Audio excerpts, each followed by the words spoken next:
At the United Nations, a special meeting will commemorate Partition Day this November 26 on the eve of the anniversary of the Partition Resolution that stipulated in 1947 the creation of an Arab state in the still occupied territories. The meeting will recall all the steps of the organization and will become a space for solidarity after more than a year of Israeli offensive in Gaza. Since 1977, the international date highlights the need to comply with the resolution stipulated the creation of a Jewish state and an Arab state in Palestine. Despite the decades that have passed of the two states contemplated in the resolution, only Israel has been created. And the Syrian government condemns the U.S. support for Israel and Ukraine that undermines security and stability worldwide. The Syrian Ministry of Foreign Affairs condemned Washington's hostile attitude towards the Russian Federation by supplying long-range ballistic missiles to Ukraine. It also affirmed that the U.S. actions defy the international laws and violate arms control agreements and treaties. Furthermore, he warned that the actions of the United States will lead the region and its surroundings to an unprecedented level of escalation and would also push the world to the risk of nuclear war. Its consequences will be faced by all the peoples of the world. The number of internally displaced people in Africa has tripled in the last 15 years to 35 million, driven by conflict and natural disasters exacerbated by climate change.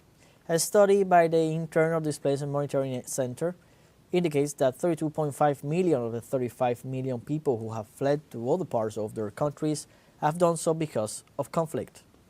Of these, 80% are currently concentrated in just 5 countries, including the 9.1 million internally displaced by the civil war in Sudan in 2023, already more than 10 million in 2024.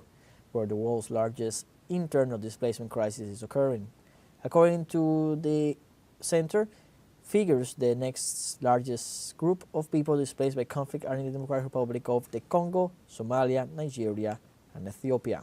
The Colombian government reaffirmed on Monday they will to reach a consensus with the National Liberation Army in order to resume talks suspended since September and call for a meeting on January 25th. The Colombian government's peace delegation informed that the new meeting will aim to resume the agenda of the negotiating table and evaluate if it is possible to reactivate the bilateral ceasefire suspended due to growing tensions. Spokesman for the government of Gustavo Petro and the National Liberation Army held an extraordinary meeting from November 19th to 25th in Caracas, one of the venues of the itinerant dialogue along with Mexico City and Havana. And in Nicaragua, the National Assembly passed a law against the imposition of foreign sanctions that violate international law. The bill proposed by the presidency is titled Protection of Nicaraguans Against External Sanctions and Aggressions. It imposes penalties on those entities that implement these coercive measures against the country. With its approval, no entity or person in the country may deny or suspend services to natural and legal individuals, private entities, and state institutions. For his part, legislator Filiberto Rodriguez rejected the interfering actions of foreign governments and invited the Nicaraguan people to comply with and enforce this law with all the legal instruments at their disposal. And miners are blocking streets in southern Peru to demand the government of Dina Boluarte to extend the deadline for completing mining formalization. The miners demand an extension of the period for the integral mining formalization registry, which ends on December 31st, 2024. They argued that the formalization process is very difficult to achieve as they depend on third parties to obtain a contract to exploit mining land. According to statistics, 500,000 Peruvians would lose their work permit, thus they would not be able to work legally after the closing of the registry. In this regard, the mobilized people warned that they will remain on the streets until their demands are heard.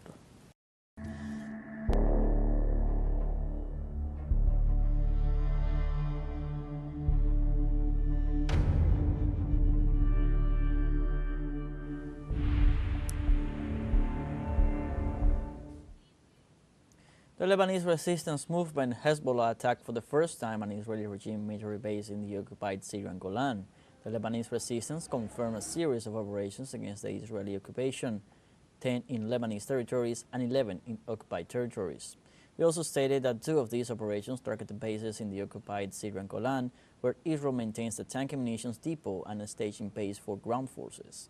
Tel Aviv also reported that several rockets fell on the occupied Palestinian territory of Nahariya and warned that Hezbollah is expected to carry out new attacks against the area in the next 24 hours.